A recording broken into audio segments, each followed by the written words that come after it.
Alright guys, welcome back. This is episode 5 of my ZR600 project. In the last episode, I tried and failed to get the clutches off. Kind of lost my cool, but you know what? Take a break from things, come at it from a different angle. This angle involved spending money. So I went ahead and bought a secondary clutch puller from DennisKirk.com, and I bought the official CV Tech clutch puller from someplace oddly local. Here's the official clutch puller for CV Tech. You can see the little thing on there. I actually got in contact with the techs, and I had some guy in Quebec write me back in French, and then I just used Google Translate, and then he translated it again anyway because he forgot he was talking to an English-speaking person. But whatever, this should theoretically work. What I was using before was just the bolt, and what it really needs to be doing is bottoming out inside the end of the crank and pushing the whole thing off. So I was trying to do that with grease and water. It didn't work for me. Maybe it'll work for you, but this should definitely work. Well, I don't want to say that. So let's see what happens. So this is the secondary clutch puller. A lot of people think these don't exist, but they do. And what you do is you take apart you take the end section off your clutch, and you bolt this guy on here, and then you thread this thing in there, and it should theoretically, again, press it off. We will see how that works. So let's start with a primary, since I think that this should definitely work. So even though this is the official tool, I've heard these things work a lot better if you put a dab of grease on the very tip of them. There's probably a lot of grease in here already, but you know what? Let's just try it. What harm could a little more grease do at this point?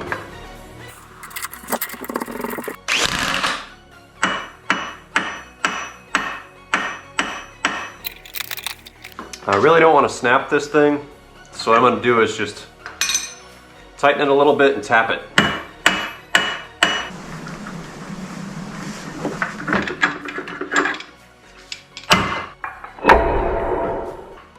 There we go! Look at that!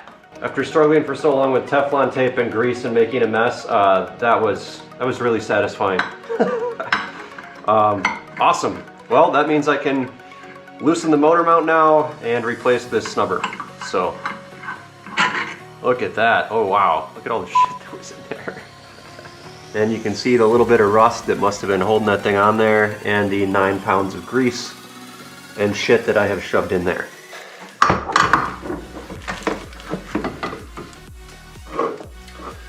Not quite sure how this is going to go on. It doesn't seem like there's enough room to put this thing on here. But we might have to drill a hole or something.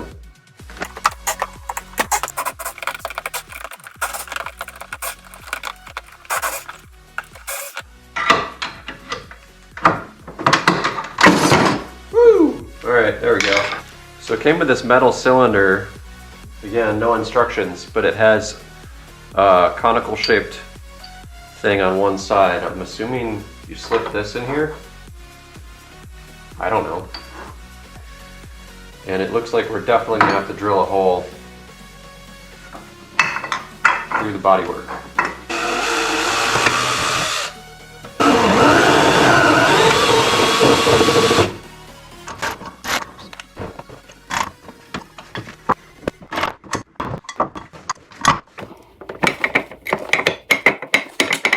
Hopefully this doesn't blow apart my secondary. That would suck.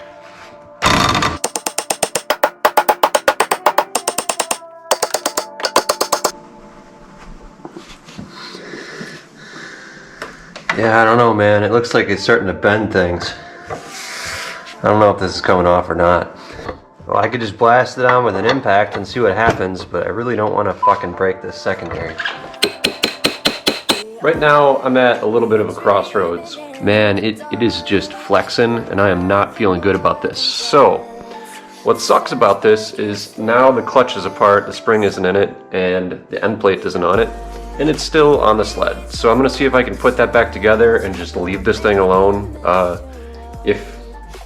guess theoretically this would help belt deflection, but guess what? I have a feeling most of the problems that I was having with the sled was right here. So once I put this snubber in here, I think that we're gonna see a big difference. All right, zip ties. We'll see if that works. I don't know.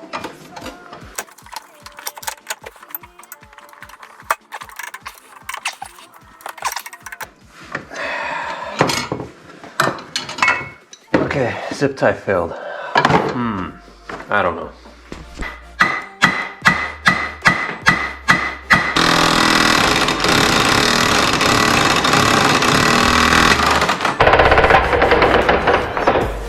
Alright, so I really leaned on that puller and the nut stripped off. Like you can still see the parts of the nut in the threads of this stud here.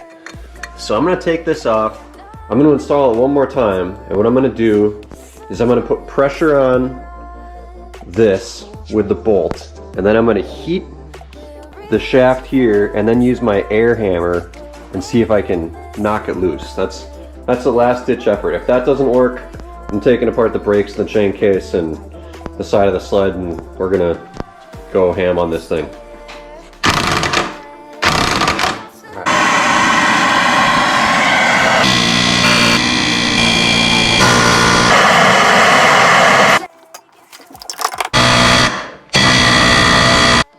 Alright, we're going to take off the chain case cover, and then I think we are taking off one of the, I don't know, the chain and the gear. I don't even know anymore.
In the sky, gazing far into the night, I raise my hand to the fire, but it's no use, 'cause you can't stop it from shining through.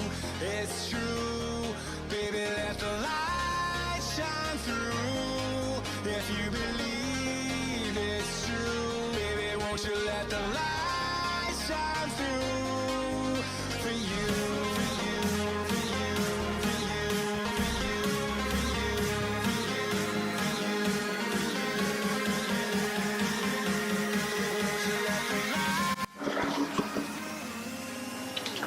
So there's one screw in here.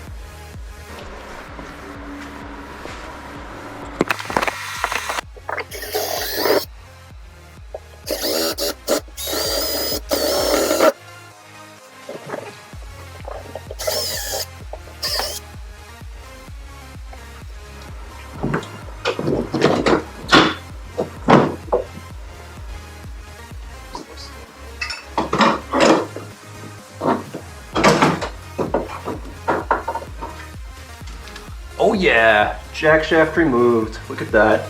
So I'm gonna try to take this to a shop tomorrow and have them try to press off this clutch, and I'm probably gonna have them try to press off this bearing as well.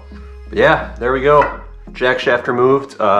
Stay tuned for the next episode, which will be putting all this stuff back together and hoping that it still works. Cheers.